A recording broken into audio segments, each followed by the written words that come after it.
It was June 2017, and the atmosphere at the Governor's Ball in New York City was electric. Celebrities, athletes, and influencers gathered for a night celebrating leadership, innovation, and public service. Among them was David Rivera, a 34-year-old firefighter from Queens who had won a contest to attend the event, a rare break from long shifts and emergency calls.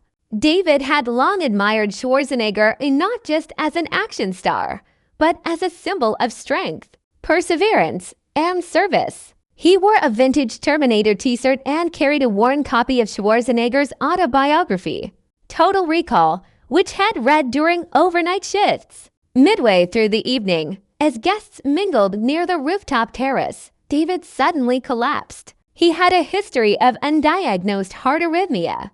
The combination of heat, excitement, and fatigue triggered a sudden cardiac episode. Within seconds, he stopped breathing. Panic spread. Someone shouted for help. A security guard called 911, but in those critical minutes before paramedics arrived, every second counted. Then, from across the room, a figure moved fast, calm, focused, instantly recognizable. It was Arnold Schwarzenegger. Though best known for playing indestructible characters, Schwarzenegger had spent decades training in real-world disciplines, martial arts, survival skills, and emergency response techniques. He also maintained a strict fitness regimen and understood human physiology like few others. He reached David within 10 seconds. Without hesitation, he checked for pulse and breathing, confirmed cardiac arrest, and immediately began CPR. He used the heel of his hand with precise, powerful compressions, not too fast, not too slow, keeping blood flowing to the brain.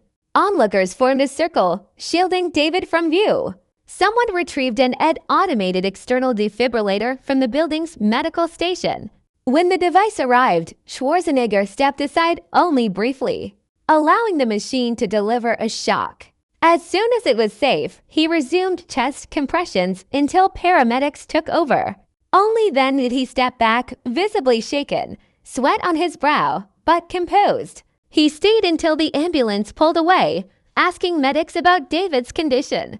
Later that night, he contacted the hospital through his assistant and arranged for financial support through a private wellness fund he maintained for first responders in crisis. He also sent a personal note, "You risk your life for others. Tonight, we fought for yours." David survived. Doctors said the immediate CPR saved his brain function and prevented permanent damage.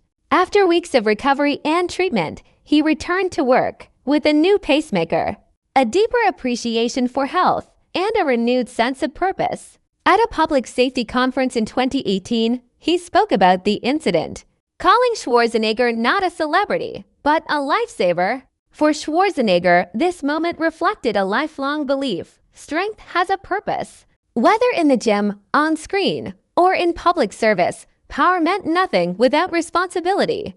And for David, the actor who portrayed unstoppable machines had done something far greater. He had used his humanity to stop death itself. Because sometimes, heroism isn't about special effects, it's about staying calm when chaos hits, knowing what to do, and acting without fear. And Arnold Schwarzenegger, the Man of Steel, had proven that the strongest thing he ever carried was another man's heartbeat.